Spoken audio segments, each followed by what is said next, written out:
বিসমিল্লাহির রহমানির রহিম। প্রিয় দেশবাসী, আসসালামু আলাইকুম। গণহত্যাকারী হাসিনার পলায়নের মধ্যে দিয়ে 15 বছরের ফ্যাসিবাদী শাসনের অবসানের পথ উন্মুক্ত হয়েছে। তাই দেশে জবাবদিহিমূলক গণতন্ত্র প্রতিষ্ঠার এখনই শ্রেষ্ঠ সময়। লাঞ্ছিত, বঞ্চিত, অধিকারহারা মানুষ একটি স্বাধীন, নিরাপদ এবং মর্যাদাকর জীবনের প্রত্যাশায় উন্মুখ হয়ে রয়েছেন। জনপ্রত্যাশা পূরণের জন্য একটি নিরাপদ এবং মানবিক বাংলাদেশ গড়ার এখনই শ্রেষ্ঠ সময়। ফ্যাসিবাদী শাসনের অবসান ঘটিয়ে দেশের গণতন্ত্র, মানবাধিকার, ভোটের অধিকার প্রতিষ্ঠার জন্য গত 15 বছর ধরে গণতান্ত্রিকামী মানুষ আন্দোলন সংগ্রাম অব্যাহত রেখেছিলেন।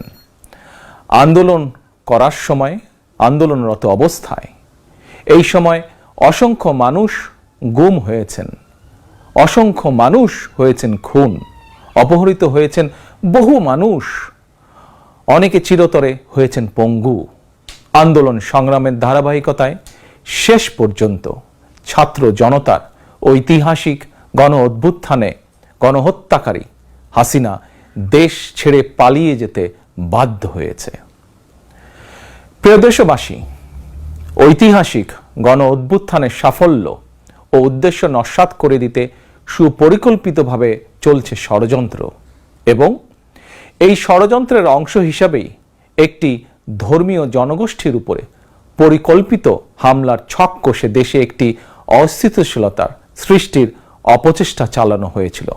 তবে হাসিনা পতন আন্দোলনের পক্ষের শক্তি এবং অন্তর্বর্তী সরকারের সময়োচিত পদক্ষেপের কারণে বিতাড়িত অপশক্তির পরিস্থিতির অবনতি ঘটাতে ব্যর্থ হয়েছে।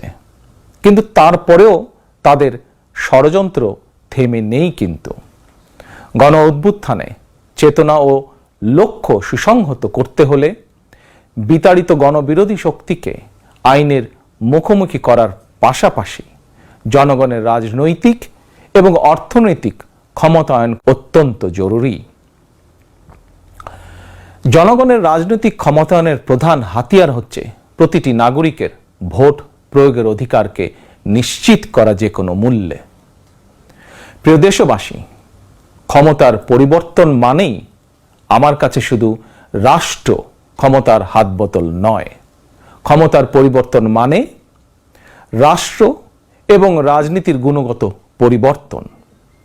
জনগণের রাজনৈতিক এবং অর্থনৈতিক ক্ষমতায়ন নিশ্চিত করা না গেলে রাষ্ট্র এবং রাজনীতির কাঙ্ক্ষিত গুণগত পরিবর্তন সম্ভব নয়। কাঙ্ক্ষিত রাষ্ট্র সংস্কারে জনগণের আকাঙ্ক্ষা নিশ্চিত করতে হলে অবশ্যই গণতান্ত্রিক বিধি ব্যবস্থাকে টেকসই করতে হলে জনগণের ভোটে জনগণের কাছে জবাবদিহিমূলক সরকার প্রতিষ্ঠা করতেই হবে। বাংলাদেশের পক্ষের শক্তির কাছে, গণতান্ত্রিক শক্তির কাছে আমার বিনীত আহ্বান, আপনারা পরাজিত অপশক্তির পাতা ফাঁদে পা দেবেন না। ছাত্র জনতার গণ অভ্যুত্থানকে চূড়ান্ত সফলতায় নিতে হলে কেউ দখলদারিত্বে লিপ্ত হবেন না, দখলদারিত্বে সহায়তা করবেন না, কেউ দয়া করে দুর্বলের উপর আঘাত হানবেন না, কেউ দয়া করে নিজেদের হাতে আইন তুলে নিবেন না। প্রতিশোধ, প্রতিহিংসা নয়। আসুন কার্যকর রাষ্ট্র সংস্কার নিশ্চিত করতে তারুণ্যের কাঙ্ক্ষিত একটি বৈষম্যহীন গণতান্ত্রিক রাষ্ট্র নির্মাণ করতে আমরা প্রত্যেকেই যিনি যার অবস্থান থেকে আরও দায়িত্বশীলতার পরিচয় দেই। প্রিয় দেশবাসী, ভাই ও বোনেরা, ছাত্র জনতার গণ অভ্যুত্থানে বিশ্ববিদ্যালয়ের ছাত্র শহীদ আবু সাইদ, মাহফুজুর রহমান মুগ্ধ, কলেজ ছাত্র ওয়াসিম আকরাম, মাদ্রাসা ছাত্র আব্দুল্লাহ আল মামুন, স্কুল ছাত্র রিফাত হোসেন, 60 বছর বয়সী একজন মা মায়া ইসলাম, 6 বছর বয়সী শিশু রিয়া গোপ, কিশোরী ছাত্রী নাইমা সুলতানা, কুমিল্লার আইনজীবী আবুল কালাম, চুয়াডাঙ্গার রাজমিস্ত্রি উজ্জ্বল হোসেন, নোয়াখালীর দোকান কর্মচারী আসিফ, বরগুনার ওষুধ কোম্পানির সেলসম্যান আল আমিনের মতন বিভিন্ন শ্রেণী পেশার হাজারো মানুষ শহীদ হয়েছেন। অসংখ্য মানুষ দেশের বিভিন্ন হাসপাতালে চিকিৎসাধীন রয়েছেন। পাবনার গাড়ি চালক আরাফাত হোসেন, মিরপুরে গুলিবিদ্ধ 22 বছর বয়সী মুস্তাকিম, দোকান কর্মচারী আতিকুল, অষ্টম শ্রেণীর শিক্ষার্থী তামিমের মতন অনেকের, বহু মানুষের হাত কিংবা পা কেটে ফেলতে হয়েছে। শত শত মানুষ দৃষ্টিশক্তি হারিয়ে ফেলেছেন, অন্ধ হয়ে গিয়েছেন চিরতরে, পঙ্গু হয়েছেন শত শত মানুষ চিরতরে। অসংখ্য প্রাণের বিনিময় 5ই আগস্ট অর্জিত স্বাধীনতায় গণতান্ত্রিকামী মানুষ আরও একবার স্বাধীনতার স্বাদ উপভোগ করলেও হাসিনা পতন আন্দোলনে যেসব পরিবার তাদের সন্তান স্বজনকে হারিয়েছেন কিংবা আহতদের চিকিৎসা করাতে গিয়ে যেসব পরিবারে অসহনীয় দুর্দশা নেমে এসেছে, সেসব বীর সন্তানদের ঘরে মুক্তির স্বাদের সেই ছোঁয়া এখনো লাগেনি। প্রিয় দেশবাসী, গণ অভ্যুত্থানে যারা হতাহত হয়েছেন তাদের তালিকা তৈরি করে প্রয়োজনীয় সহায়তার লক্ষ্যে অন্তর্বর্তীকালীন সরকার ইতিমধ্যেই নানা উদ্যোগ গ্রহণ করেছেন। এটি অবশ্যই একটি ইতিবাচক পদক্ষেপ। তবে গণ অভ্যুত্থানে যারা হতাহত হয়েছেন তাদের পরিবারের সদস্যদেরকে রাষ্ট্রীয় আয়োজনে সম্বর্ধনা দেওয়া হলে, রাষ্ট্রীয়ভাবে সম্মান জানালে কিছু সময়ের জন্য হলেও হতাহতদের পরিবারগুলো হয়তো একটু মানসিক সান্ত্বনা পাবেন।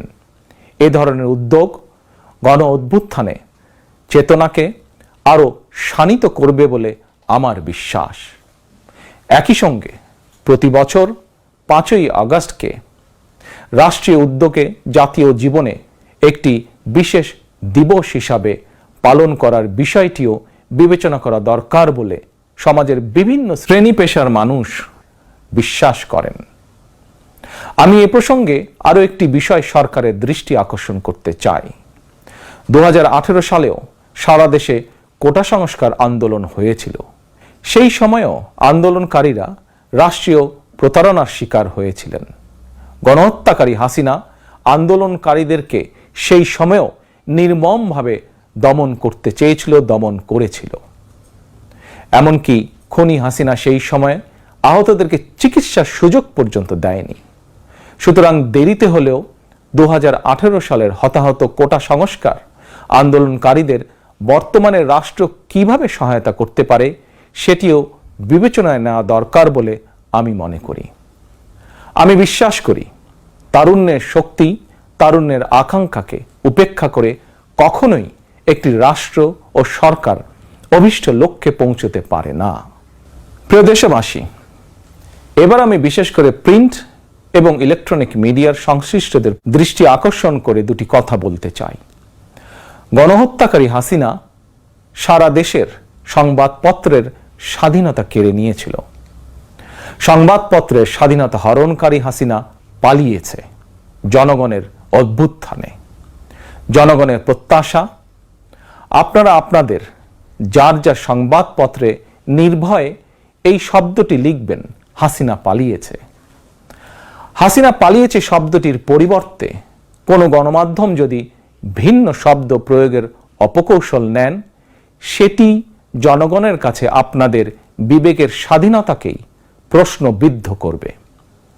আপনাদের প্রতি আমার বিনীত আহ্বান, গত 15 বছরে যেই সকল পরিবারের মানুষগুলো গুম, খুন, অপহরণের শিকার হয়েছেন, ছাত্র জনতার বিপ্লবে হাজারো মানুষ যারা শহীদ হয়েছেন, আহত হয়েছেন, তাদের এবং তাদের পরিবারের দুঃখ দুর্দশার কথাগুলো আপনারা আপনাদের সংবাদ মাধ্যমে তুলে ধরবেন।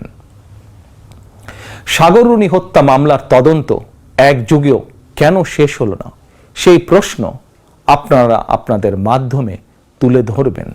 জনগণ আপনাদের কাছ থেকে আয়না ঘর নিয়ে অনুসন্ধানী রিপোর্ট দেখতে চায়।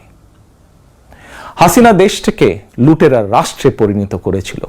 জনগণ দুর্নীতির সেই সব চিত্র প্রতিদিন আপনাদের সংবাদপত্রে গণমাধ্যমগুলোতে দেখতে চায়।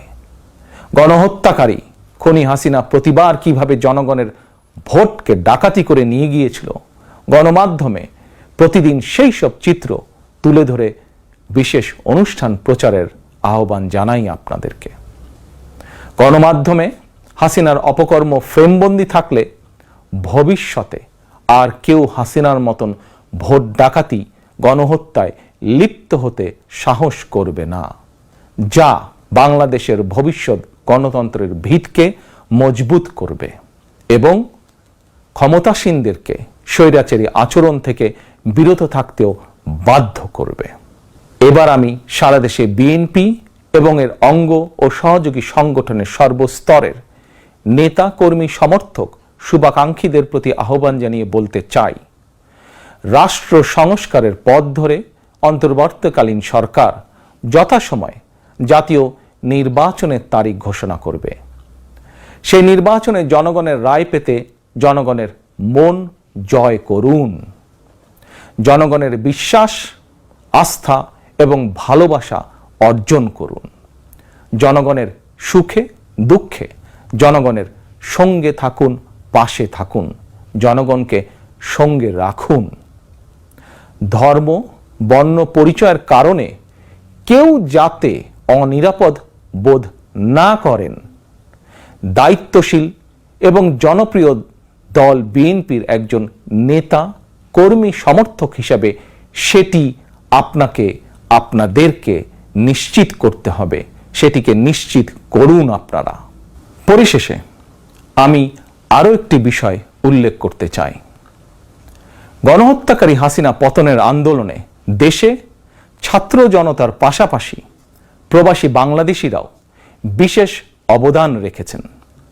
দেশে যখন মত প্রকাশের স্বাধীনতা রুদ্ধ করে দেওয়া হয়েছিল, প্রবাসীদের মধ্যে একদল সাহসী মুখ প্রবাস থেকেই জনগণের সামনে হাসিনার দুঃশাসনের ইতিবৃত্ত তুলে ধরে গণ আন্দোলনে সামিল থেকেছেন।